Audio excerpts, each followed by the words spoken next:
En febrero de 2020 celebramos el primer Congreso Life Habitat, un congreso pionero que reunía al sector de la arquitectura, de la ingeniería, sector de la salud y del bienestar de las personas, y que es un congreso que pretendía, en la maduración de la iniciativa de AIC y de la propia Consejería de Fomento y Medio Ambiente en materia de hábitat, poner a las personas por delante y buscar qué implicaciones tendría o debería tener la política privada y pública en materia de hábitat para poner ese bienestar y esa salud de las personas por delante. Francamente, poco podía imaginarse en los que estábamos allí que un mes después entraríamos en esta pesadilla de la pandemia por coronavirus, y que aquello que se habló en aquel congreso, aquellas implicaciones de salud, la importancia de los edificios, de las viviendas, de las ciudades en relación a la salud, se iba a poner a prueba en una realidad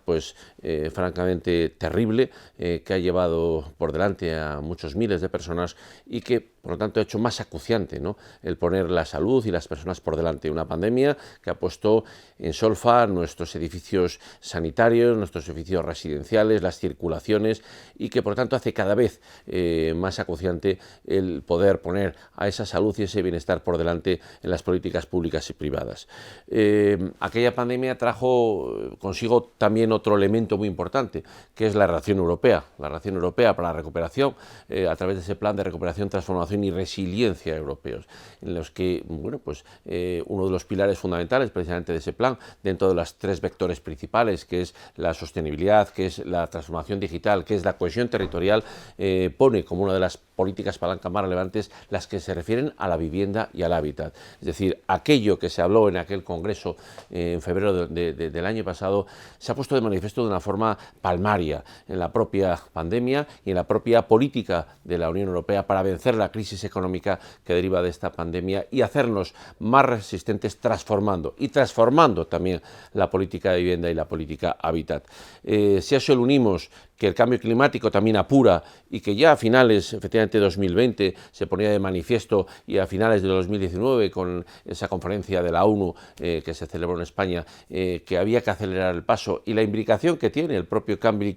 climático con el origen de enfermedades como es el propio coronavirus, son elementos que hacen necesario volver nuevamente a reflexionar, hablar de todo lo que se habló y acelerar el paso. Cierto es que no estamos en una situación de normalidad, por lo tanto no estamos en situación de volver a realizar un congreso ordinario presencial,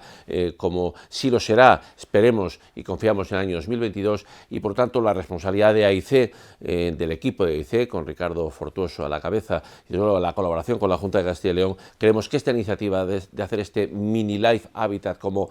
congreso de transición entre dos grandes congresos, que fue el de febrero de 2020 y el que tendrá que realizarse en el año 2022, es una idea extraordinaria. Tenemos una misión ante nosotros, que es hacernos más fuertes, más resistentes, y desde luego el hábitat va a ser una de las palancas fundamentales para que esto sea así. Enhorabuena a AIC y que el congreso sea provechoso.